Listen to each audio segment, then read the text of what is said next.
강진 야산에서 숨진 채 발견된 여고생 머리카락이 예리한 도구에 의해서 잘려 있었던 것으로 YTN 취재 결과 확인이 됐습니다. YTN이 이 내용 어제 단독으로 보도했는데 경찰은 낫이 아닌 다른 도구가 사용됐을 것으로 보고 사건 현장 주변을 샅샅이 뒤지고 있습니다. 자세한 내용 취재 기자 연결해서 들어보도록 하겠습니다. 이승배 기자. 네, 정국부입니다. 정말 충격적인 소식이고 안 다룰 수만 있다면 안 다루고 싶은 것도 마음입니다. 하지만 사건을 풀어가기 위해서 꼭 다뤄야 되는 내용이기 때문에 여쭤보도록 하겠습니다. 여고생이 그 야산에서 살해된 것도 끔찍한데 머리카락까지 잘렸었죠? 네, 저도 처음에 이 내용을 듣고 정말 사실이 아니었으면 했습니다. 그래서 이 사실관계를 정확히 따져보려고 여러 사람도 만났고요, 통화도 했습니다. 그런데 정말 사실이었습니다. 여고생 시신이 발견된 곳은 알려진 대로 강진 매봉산 정상 부근이었습니다. 이 정상이 해발 250m 높이고 이 봉우리를 넘어서 내리막 비탈길을 따라 50m 정도를 내려가는 지점에서 발견이 됐는데요. 이 경찰은 발견 당시 머리카락은 거의 없었다고 밝혔습니다. 그런데 취재를 해보니까 이상한 점이 확인이 됐습니다. 이 누군가 일부러 머리카락을 자른 흔적이 있었던 겁니다. 이 경찰 관계자는 이 길이는 1cm 가량으로 아주 짧았고 무언가 예리한 도구로 자른 것처럼 단정한 상태였다고 밝혔습니다. 경찰 관계자 말 직접 들어보시죠. 이 남자들 스포츠몰에서 남자들처럼 다리가 없는 거잖아요. 그런 것처럼 짧게 밀어져 있는 듯한 옷을 했어요. 이미지가 민족이죠. 일단 이 예리한 도구라고 하면 낫이 가장 먼저 생각이 납니다. 또 용의자의 차 트렁크에서 나오기도 했고요. 또 이 낫에서 여고생 DNA도 나왔지 않습니까? 네, 저도 처음에는 그렇게 의심을 했습니다. 지금까지 드러난 단서를 보면 누가 봐도 낫이 유력한 도구인 것은 확실합니다. 그런데 낫은 가능성이 그렇게 없다는 말이 경찰 내부에서 나오고 있습니다. 용의자 트렁크에서 나온 낫이 그리 상태가 좋지 않은 것으로 알려졌습니다. 경찰은 날이 너무 무뎌서 거의 못 쓰는 수준이라면서 이 머리카락을 자르거나 시신을 훼손할 수 있을 정도도 아니라고 말을 했습니다.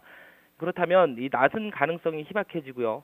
다른 도구가 사용됐을 가능성이 크다는 얘기입니다. 경찰도 다른 도구가 존재할 가능성에 무게를 두고 있습니다. 경찰이 이틀 전부터 금속 탐지기를 동원을 해서 수색에 나서고 있는데요. 시신이 발견된 현장은 물론이고 마을에서 산으로 올라가는 이동 동선을 모두 뒤지고 있습니다. 처음에는 결정적 단서로 꼽혔던 여고생 휴대전화만 찾는 줄 알았는데 결국 이 도구도 함께 찾고 있었던 겁니다. 그렇군요.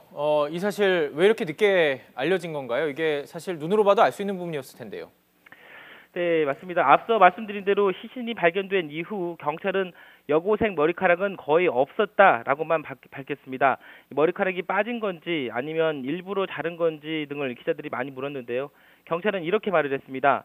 이 산짐승이 훼손됐을 가능성도 있다라든지 부패가 너무 심해서 조사가 더 필요하다라는 답변을 했거든요. 기자들도 시신을 직접 보지는 못했고 당시에는 이 시신이 여고생이 맞는지를 확인하는 게 더 중요했기 때문에 그냥 그렇게만 알고 있었습니다. 그런데 YTN 취재 결과 처음 발견 당시부터 이런 사실을 경찰은 알고 있었던 것으로 파악되고 있습니다. 그냥 머리카락을 자른 것도 아니고 뭔가 단정하게 스포츠 머리처럼 잘려 있었다는 것은 분명히 정상적인 것은 아닙니다. 엽기적인 사건으로 볼 수 있는 중요한 단서라서 경찰은 발견하자마자 당연히 보고를 했을 겁니다. 안 그래도 용의자 김 씨는 이상한 정황이 많이 발견됐기 때문에 이 부분은 무조건 확인을 해야 합니다. 그런데 YTN이 이 내용을 처음 보도하기 전까지 경찰은 이 사실을 철저하게 입을 다물고 있었습니다. 징계를 하려는 건지는 잘 모르겠는데 경찰은 오히려 이 내용을 말한 사람이 누군지를 열심히 찾고 있습니다. 왜 공개를 안 하고 숨기고 있었는지, 숨긴 게 아니라면 어떤 이유가 있었는 건지 경찰이 입장을 밝혀야 할 것으로 보입니다.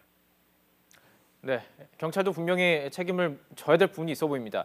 자, 용의자의 수상한 13번 외출에 대한 행적도 확인이 됐다고요?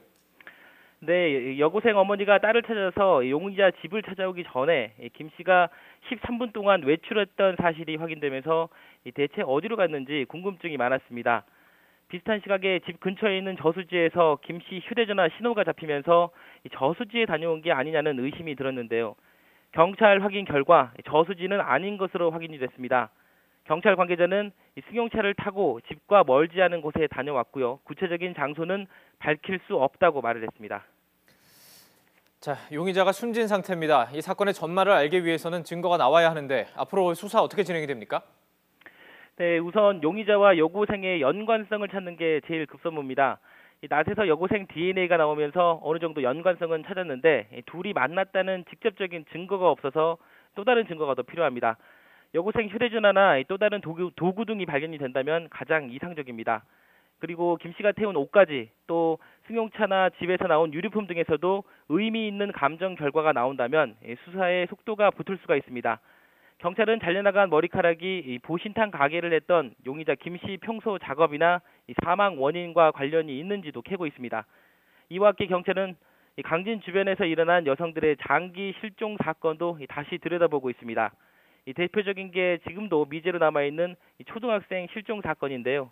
지난 2000년과 2001년 강진에서 초등학생 2명이 1년 간격으로 실종이 됐습니다. 아직도 두 여학생은 집으로 돌아오지 못하고 있고요. 이 세 사건 모두 공교롭게도 6월에 발생했습니다. 지금까지 전국부에서 YTN 이승배입니다.